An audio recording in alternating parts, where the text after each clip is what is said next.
여러분 안녕하세요. 리더십 전문가 조미진입니다. 신임 팀장 100일 챌린지 오늘 10주차입니다.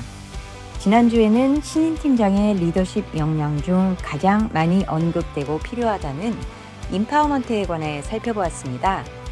임파워먼트는 팀원의 자율성과 책임을 강조하는 리더십 방법 중 하나이지만 신임 팀장은 명확한 업무 할당 스킬과 임파워먼트를 상황에 따라 균형 있게 활용해야 함을 강조하였습니다. 지난 한 주 업무 할당과 임파워먼트를 균형 있게 적용하는 연습 많이 하셨는지요?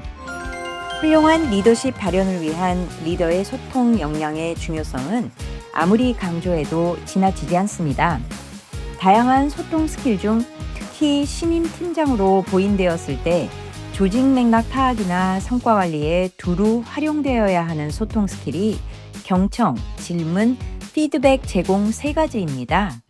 리더의 소통은 이 3가지 이외에도 다양하게 습득하고 발전시켜야 하지만 오늘은 특히 신인 팀장으로서 조직 맥락 파악과 성과 관리에 두루 활용되는 위의 3가지 소통 스킬을 살펴보도록 하겠습니다.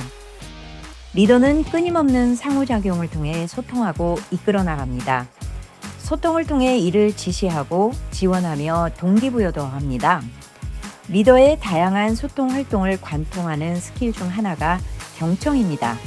여기서 경청은 그냥 듣는 것이 아니고 잘 듣는 것, 즉 적극적인 경청인데 리더가 잘 듣는다는 의미는 상대방의 의도를 파악하고 공감하며 반응하는 능동적 커뮤니케이션 스킬을 의미합니다.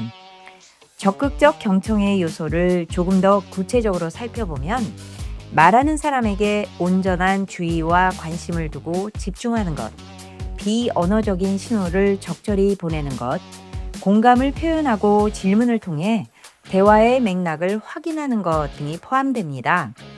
리더가 적극적인 경청을 효과적으로 할 수 있을 때 오해를 줄이고 상대방의 입장을 이해하며 높은 대화의 질을 통해 신뢰를 구축할 수 있습니다.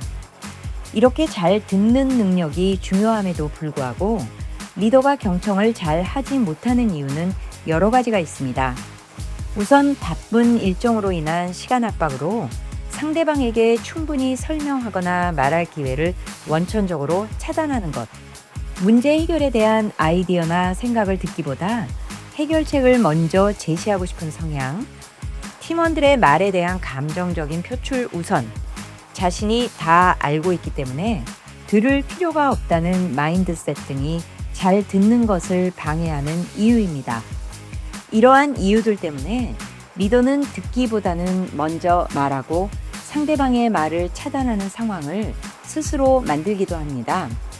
잘 듣는 역량은 리더십의 역할을 수행하면서 가장 중대하게 활용해야 하므로 향상을 위한 노력을 지속적으로 하는 것이 중요합니다. 잘 듣는 능력 향상을 위해서는 우선 온전한 대화를 방해하는 요소를 제거하고 해결책의 시급한 제시보다 그들의 감정을 이해하려 노력하고 의견은 존중하는 연습을 해야 합니다. 또한 눈맞춤, 고개 끄덕임, 요약 등 적극적 경청의 스킬을 연습하고 활용하는 것도 좋겠습니다. 두 번째 신임 팀장의 온보딩에서 중대한 소통 스킬은 질문 역량입니다. 질문을 잘 한다는 것은 단순히 수적으로 많이 묻는 것이 아니고 생각을 이끌고 관계를 열고 실행을 돕는 단초로서의 질문입니다. 신임 팀장은 특히 권위보다는 신뢰가 필요한 시기라서 당신의 생각은 무엇일까요? 라는 존중에 근간한 참여의 통로를 질문을 통해 제공함으로써 신뢰 구축의 기회를 만들어갈 수 있습니다. 또한 팀원들의 확장된 사고와 깊이를 지지하는 소통의 형태로 질문을 활용함으로써 팀원들이 더욱 고민하고 성장하는 기회를 제공할 수 있습니다.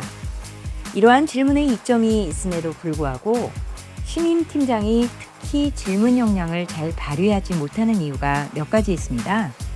우선 리더는 항상 똑똑해야 하고 방향을 제시해야 한다는 압박감입니다. 즉 팀원들에게 질문을 하면 내가 잘 모르고 있다라는 뜻으로 비춰질까 두렵기도 하고, 리더는 항상 정답을 제공해야 한다는 고정관념으로 답을 주는 대신 질문을 하는 것이 불편하고 적절치 않다는 생각을 가질 수 있습니다.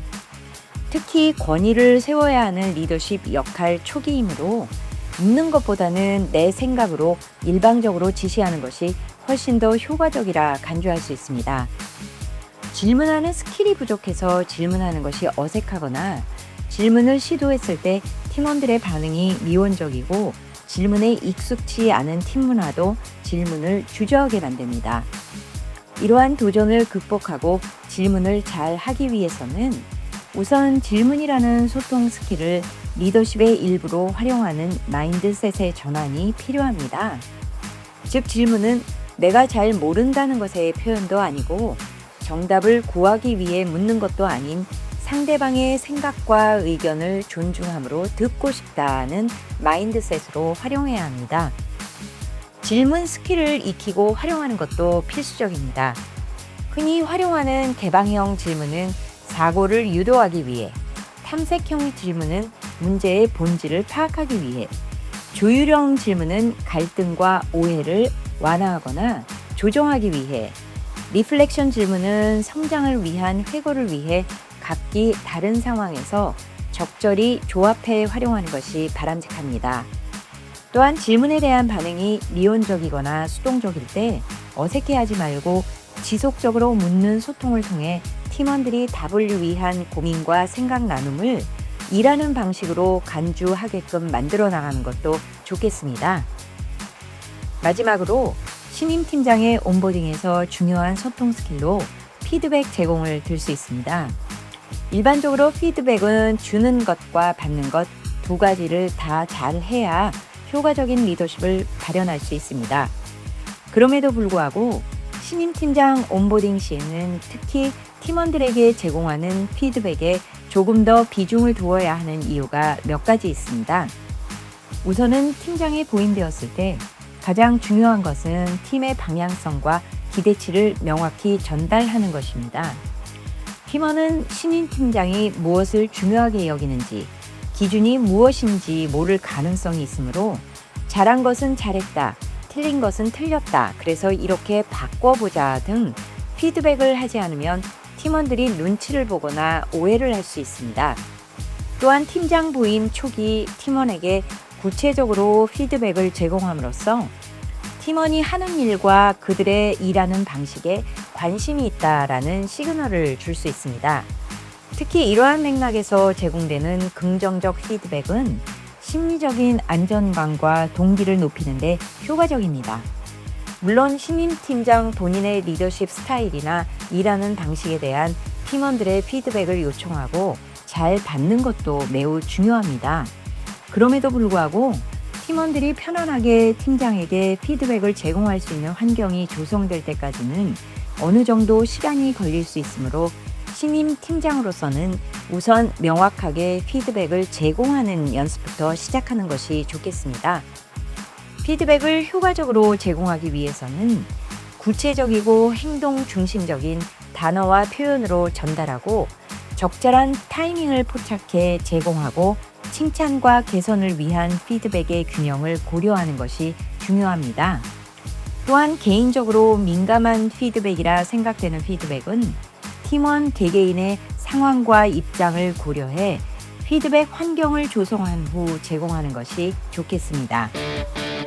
오늘은 리더의 소통 역량 중 신임 팀장 부임 시 가장 중요하게 습득하고 활용해야 하는 잘 듣기, 잘 질문하기, 잘 피드백 제공하기 세 가지를 살펴보았습니다.